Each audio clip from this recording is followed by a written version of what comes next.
I want to first say I have no problem working a 9 to 5 and I respect anyone who works all day to provide for their family. I understand many people in our society have no choice, but that if they did, they would not voluntarily work a 9 to 5 job. I think that's a huge problem in our society, and that in the not so distant future, the idea of a 9 to 5 job will be completely obsolete. We will look back on our time on Earth and ask ourselves, wow, we really did that? But I digress. The main problem I have with a 9 to 5 job is that it requires you to place a job at the forefront of your life, ahead of any other ambitions you might have. Think about it practically. You wake up early, shower, eat breakfast, and drink coffee, all so that you are at your most productive and presentable when at work.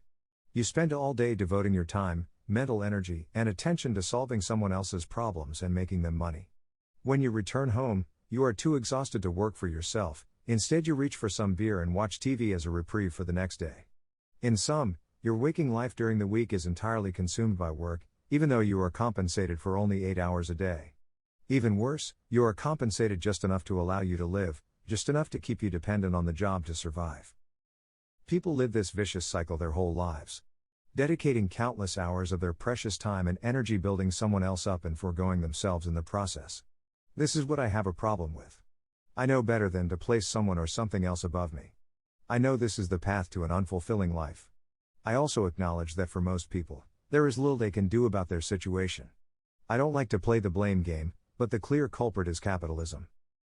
To share some insight, here's my thought process when working. When I take a job, I view it as a contractual deal. I am in no way obligated to this company. I'm a private mercenary who is just using this company as a stepping stone for me in my life. And all the while, I'm focused on the bigger picture. I'm always thinking about my next move. I'm getting my next plan into motion. And if that fails, on to the next one. It's an absolute grind, balancing the requirements of a job and the demands of self-improvement. But I know it's the only way I'll be able to proudly look back on my life. So what do I recommend? What can you do right now about your situation? Forget your job. Or, at least, forget about it enough to allow yourself some freedom. Work just hard enough for just long enough so you can build something for yourself concurrently. Whether it be a side hustle or business, specific skills, or just lifelong hobbies, build something for yourself. Anything. Because when you're old and look back on life, these are going to be what stick out to you. Not a job or some promotion you got 20 years ago. Always keep your mind focused on the bigger picture. The end game vision. Don't let it slip away. For when it does, is when you truly become lost.